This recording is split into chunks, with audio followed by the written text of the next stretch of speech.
Assalamualaikum warahmatullahi wabarakatuh. Bismillah, alhamdulillah, wassalatu wassalamu ala rasulillah, la hawla wa la quwata illa billah, amma ba'd. Puji syukur kepada Allah atas semua limpahan karunia nikmatnya. Salawat serta salam mari kita selalu haturkan kepada Nabi kita Muhammad sallallahu alaihi wasallam. Mudah-mudahan kita mendapatkan syafaat beliau hingga yaumul akhir. Amin ya rabbal alamin.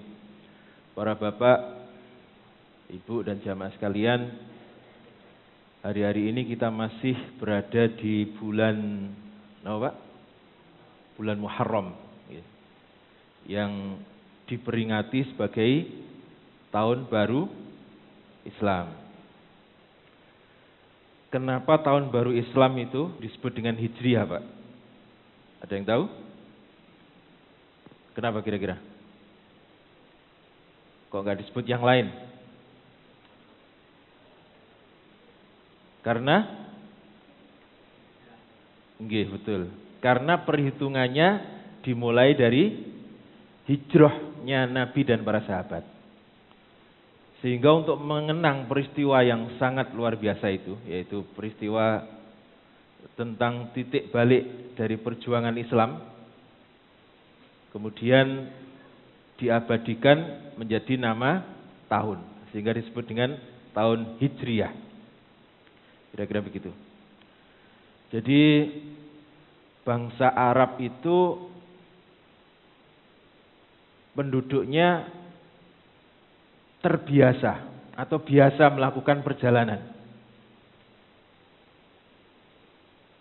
Biasa melakukan perjalanan, baik perjalanan dagang maupun perjalanan perang.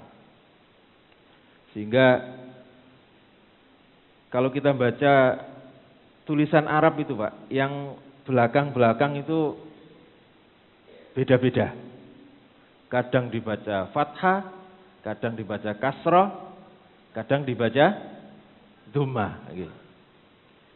Dari bahasanya pun suka berubah-ubah. Jadi kebudayaan mereka itu banyak suku-suku yang sistem kehidupannya nomaden. Sumber nomaden, Pak. Napa nomaden itu? Pindah-pindah. Mboten koyok tiang Jawa niki. Pindah titik ngoten pun rasane pun abot. Duwe anak kuliah teng misalnya Surabaya terus kuliah teng putih Jakarta rasane pun abot. Tetapi beda bagi bangsa Arab, yaitu bangsa yang selalu berpindah-pindah. Sehingga karena sifatnya itulah kemudian Islam ini cepat berkembang luas ke wilayah-wilayah selain Arab, termasuk Indonesia, Pak. Termasuk Indonesia. Jadi Indonesia itu sebelumnya telah didatangi oleh ulama-ulama dari Timur Tengah. Kalau orang-orang ini tidak punya sifat seperti itu, orang-orang Arab, maka Islam ini akan lambat berkembangnya ke daerah-daerah yang lainnya. Tetapi dengan sifat itulah, sifat nomaden, jadi tidak begitu merasa berat kalau meninggalkan tempat tinggalnya, sehingga Islam cepat berkembang. Salah satunya adalah yang sudah kita bahas lama, yaitu tentang perang-perang yang terjadi di Persia, menaklukkan Persia. Nah, para jamaah sekalian, sekarang kita lanjutkan bagaimana keadaan Qadisiyah setelah kemenangan pasukan muslimin. Masih ingat tentaranya yang panglimanya, Bu? Sinten? Panglima utamanya? Sinten ya? Bapak-bapak masih ingat panglima utama di perang Qadisiyah? Salah satu sahabat yang dijamin masuk surga? Sa'ad bin Abi Waqqas. Masya Allah. Sa'ad bin Abi Waqqas. Yang konon, putih Cina itu ada makamnya. Konon Pak. Tetapi kalau saya baca biografinya, beliau ini meninggalnya di Madinah. Sa'ad bin Abi Waqqas. Kita bacakan Fatihah, mudah-mudahan ruh kita bersambung dengan orang-orang terdahulu, termasuk Sa'ad bin Abi Waqqas. Al-Fatihah. A'udzubillahi minasyaitonir rajim. Bismillahirrahmanirrahim. Alhamdulillahirabbil alamin, arrahmanir rahim, maliki yaumiddin. Iyyaka na'budu wa iyyaka nasta'in. Ihdinas siratal mustaqim, siratal ladzina an'amta 'alaihim ghairil maghdubi 'alaihim waladdallin. Amin. Jadi setelah kemenangan di perang Qadisiyah, Sa'ad bin Abi Waqqas ini tinggal di Qadisiyah sambil menunggu perintah selanjutnya dari Madinah. Maka selang 2 bulan, berarti pasukan ini tinggal di Qadisiyah selama 2 bulan. Kemudian datanglah surat dari Sayyidina Umar yang isinya adalah memerintahkan pasukan yang dipimpin oleh Sa'ad ini untuk segera melakukan penaklukan ke ibu kota Persia. Masih ingat napa namanya? Madain, Madain. Bukan Madain Soleh. Kalau Madain Soleh itu kota yang tidak boleh dikunjungi, tetapi sekarang malah dikunjungi. Yang ada bangunan-bangunan batu itu, Jadi rumah itu terbuat dari batu. Itu Madain Soleh namanya. Sampai sekarang masih ada. Yaitu kotanya orang-orang zaman Nabi Lut, Pak. Zamannya Nabi Lut masih ada sampai sekarang. Karena rumahnya terbuat dari batu yang diukir. Bayangkan itu. Luar biasanya bagaimana tenaganya itu.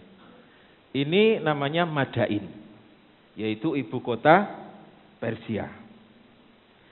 Sedangkan wanita dan anak-anak disuruh tinggal di wilayah yang namanya Atik, dengan dijaga oleh pasukan-pasukan yang sudah dipilih. Jadi wanita dan anak-anak tinggal di Atik, sementara pasukan utamanya ini bergerak menuju ke ibu kota Persia, yaitu Madain. Dan semuanya menggunakan kuda, tidak ada yang jalan kaki. Dari mana, Pak, kira-kira kuda itu? Dari mana kira-kira?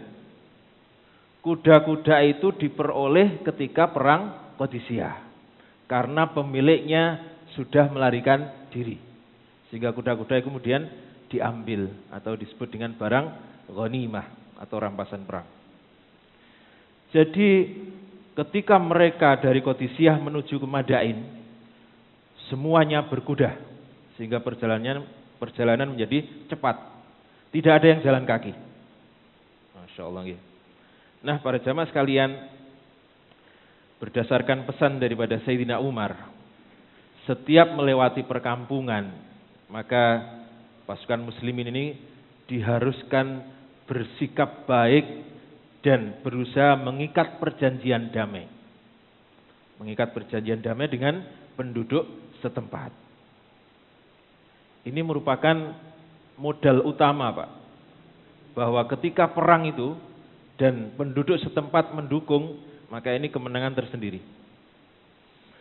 Kemudian terjadi beberapa peperangan. Terjadi beberapa peperangan sebelum menuju ke kota Madain ini.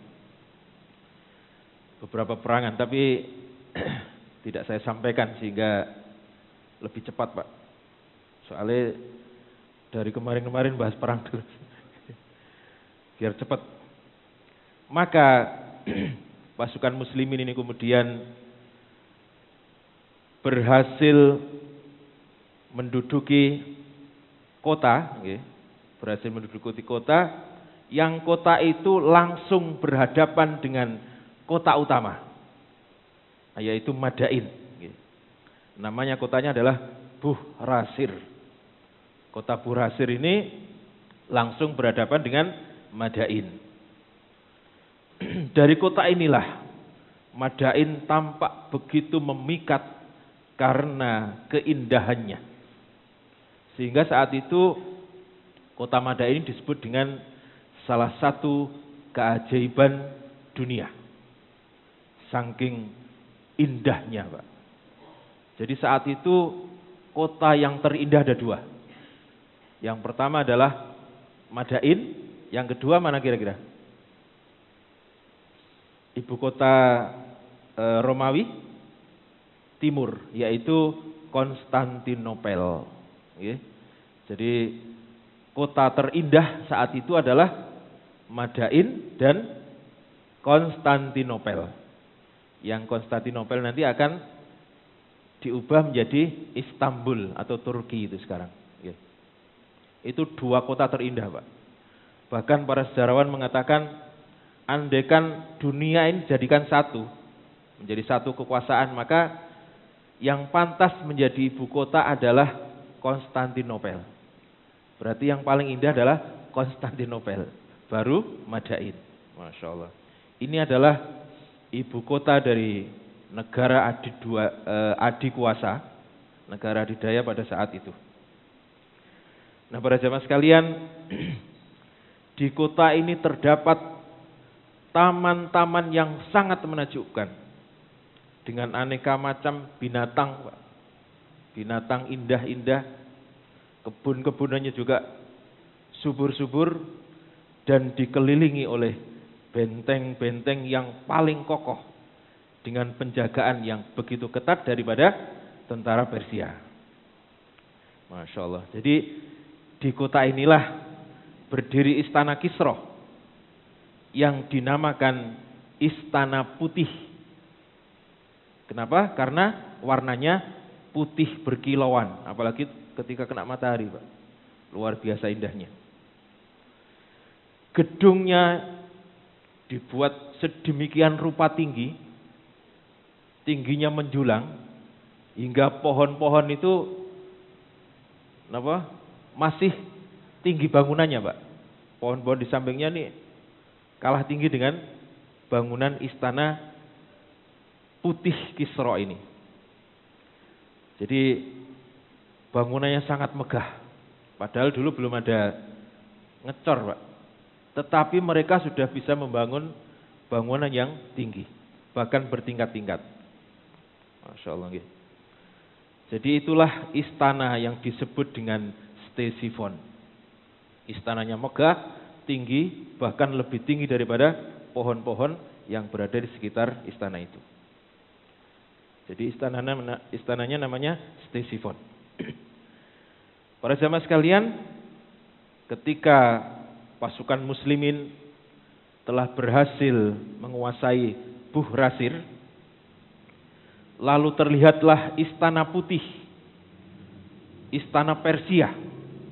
Maka dalam suasana haru, dalam suasana penuh kebanggaan, terdengarlah gemuruh takbir, Allahu Akbar bersaut-sautan. Kemudian mereka mengatakan, apa yang dulu pernah dijanjikan oleh Allah dan Rasul-Nya sekarang telah berada di depan mata. Apa yang dulu pernah dijanjikan Allah dan Rasul-Nya sekarang berada di depan mata. Maka ingatan mereka kemudian terbang melambung tinggi, kembali ke masa-masa ketika bersama Rasulullah. Mereka ingat kabar gembira yang dulu disampaikan oleh Rasulullah. Pada saat apa, Pak? Masih ingat? Pada saat penggalian parit. Masya Allah. Pada saat penggalian parit ketika peristiwa perang Khandaq atau perang Ahzab. Jadi 11 tahun setelah itu, 11 tahun setelah itu, mereka sekarang telah berhadapan dengan Istana Putih. Mereka sekarang sudah berada di depan pagar-pagar Istana Putih. Lalu apa yang dikatakan Nabi pada waktu itu? Saat penggalian parit itulah, ada batu besar yang tidak seorang sahabat pun yang berhasil memecahkan batu itu. Sehingga kemudian lapor kepada Nabi. Maka Nabi kemudian langsung turun sendiri, mengangkat godamnya tinggi-tinggi, sambil bertakbir. Maka batu itu kemudian merekah dan memercikkan api yang nyemburat gitu. Jadi benturan antara apa nih Bapak? Godem dengan batu Yang batunya ini luar biasa kerasnya, sehingga memercikkan api. Di saat itulah kemudian Nabi mengatakan, Allahu Akbar. Dari tempatku berdiri ini, aku bisa melihat istana-istana putih di Madain, dan umatku akan sampai ke sana. Ini salah satu daripada ucapan Nabi. Karena 3 ucapannya, ya, yaitu istana-istana merah di Romawi, kemudian istana-istana putih di Persia, dan yang satunya adalah kota San'a, yaitu Yaman. Masya Allah. Jadi ucapan ini dikeluarkan Nabi ketika perang Khandaq, yang kemudian 11 tahun berikutnya para sahabat kemudian menyaksikan apa yang dijanjikan oleh Allah dan Rasul-Nya. Mereka sekarang telah berada di depan pagar-pagar Istana Putih Ctesiphon. Bagaimana Pak rasanya, getar hati ini. Mereka akan segera bisa menaklukkan Istana Ctesiphon. Nah, para jamaah sekalian, pasukan muslimin ini berada di posisi sebelah barat Sungai Dajlah. Loh, kok Dajlah meneh? Memang sungai itu kan panjang, Pak. Sungai itu panjang. Seperti Bengawan Solo itu. Di Solo ada. Di Mojokerto ada. Sampai Kalimas ini dah. Mereka berada di sebelah barat Sungai Dajlah. Sedangkan istananya di sebelah timur Sungai Dajlah. Jadi untuk sampai ke sana, ke Gedung Putih itu, Istana Putih, mereka harus menyeberangi Sungai Dajlah.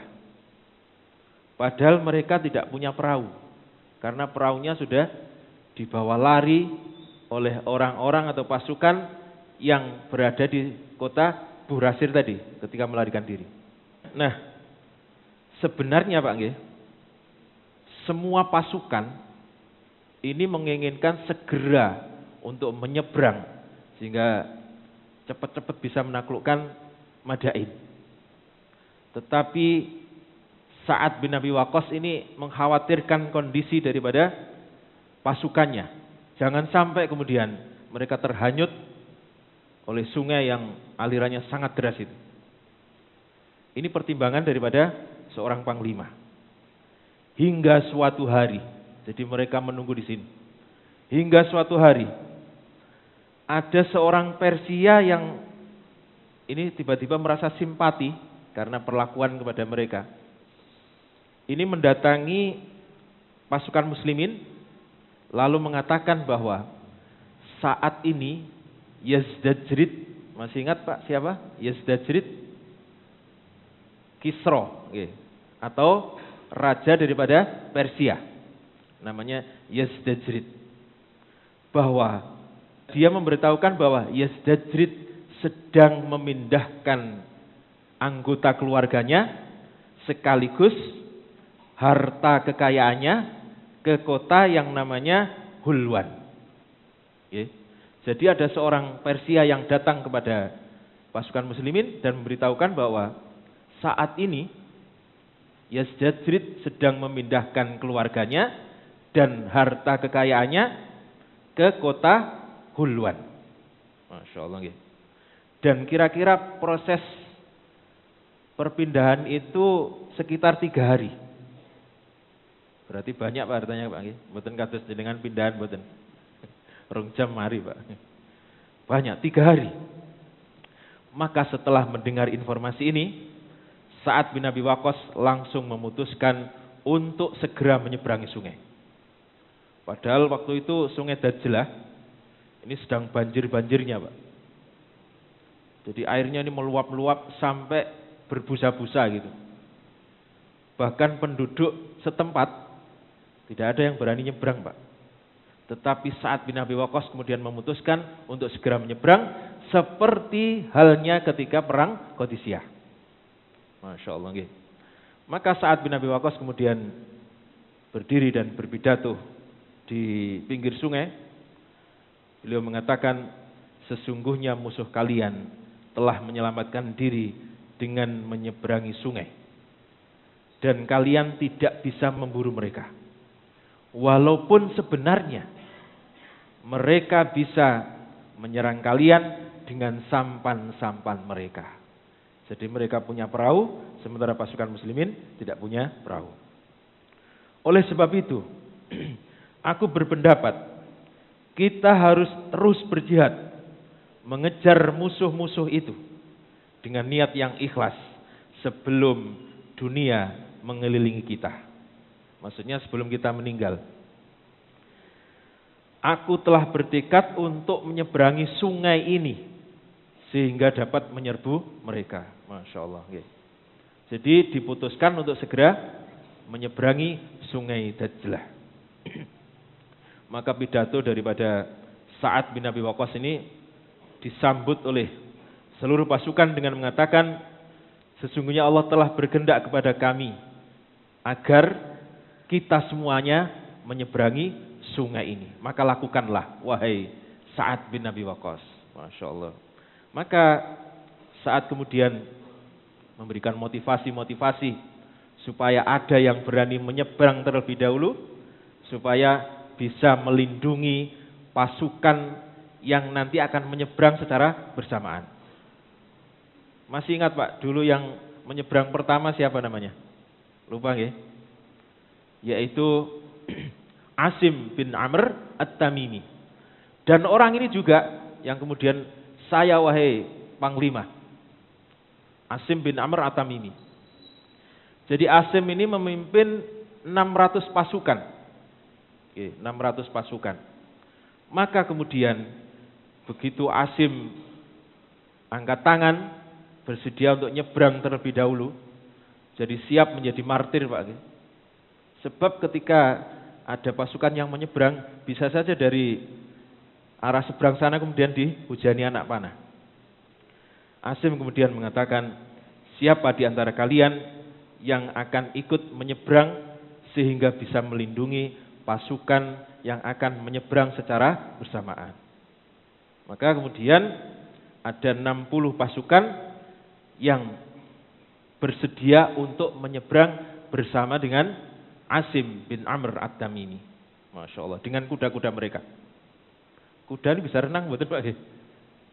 Jadi kuda, sapi itu kalau di air itu bisa jalan Pak. Anjing bisa jalan. Setahu saya sapi Pak, kalau kerbau sudah pasti.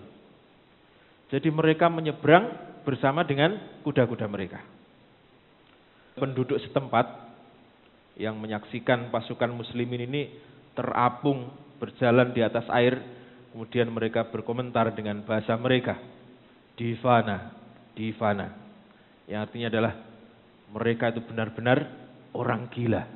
Lawang kami penduduk sini tidak ada yang berani menyeberang, tetapi mereka berani menyeberang.